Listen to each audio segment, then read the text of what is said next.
കരുനാഗപ്പള്ളി വഴിയൊക്കെ പോകുമ്പോഴേ 5 രൂപയ്ക്ക് അപ്പവും ദോശയൊക്കെ കിട്ടുന്ന ഉപ്പാൻ്റെ കട. 76-ാമത്തെ വയസ്സിലും ഇവരൊക്കെ ഇങ്ങനെ തൊഴിലെടുക്കുന്നത് സമ്പാദിക്കാനൊന്നുമല്ലാന്നേ ഉപ്പ തന്നെ പറയും. അത് ഇവിടെ വന്ന് കുറേ മനുഷ്യരെ കണ്ട് സംസാരിച്ചിരിക്കുമ്പോൾ കിട്ടുന്ന സന്തോഷം അതൊന്ന് വേറെ തന്നെയാണ്.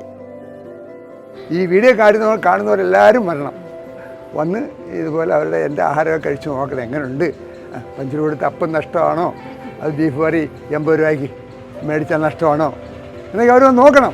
അങ്ങനെ വന്ന് എൻ്റെ ആഹാരം അവർ കഴിച്ച് കൊണ്ട് അങ്ങനെ കഴിച്ച് എന്നെ പ്രോത്സാഹിപ്പിക്കണം. അതുകൊണ്ട് തന്നെ ഞായറാഴ്ചയും അവധിയൊന്നുമില്ല. വൈകുന്നേരം ഒരു 6 മണി മുതൽ രാത്രി 9 മണി വരെ ഇവിടെ വന്നാൽ നല്ല ചൂട് അപ്പവും ചിക്കൻ കറിയും ഒക്കെ കഴിക്കാം. ഒരിക്കലെങ്കിലും ഇവിടെ വന്നവരാരും ഇദ്ദേഹത്തെ മറക്കാനിടയില്ല. അത്രയ്ക്ക് നിഷ്കളങ്കമായ ചിരിയും പെരുമാറ്റവും ഒക്കെയാണ്. ഇതുപോലെ 4 അപ്പവും ചിക്കൻ കറിയും കൂടെ ചേർത്തിട്ട് 100 രൂപയാണ് കേട്ടോ റേറ്റ്. ഇനി ബീഫ് കറി ആണെങ്കിലും ഈ 100 രൂപ തന്നെയുള്ളൂ. ലൊക്കേഷൻ വരുന്നത് കൊല്ലം ജില്ലയിലാണ്. കരുനാഗപ്പള്ളി ഇടക്കുളങ്ങര ക്ഷേത്രത്തിൻ്റെ ഇടതുവശത്ത് മുരുകാലയം റോഡിലേക്ക് കയറുമ്പോൾ ഒരു 500 മീറ്റർ ചെല്ലുന്ന സമയത്ത് ജുമ കാണാം, അതിൻ്റെ ഓപ്പോസിറ്റായിട്ട്.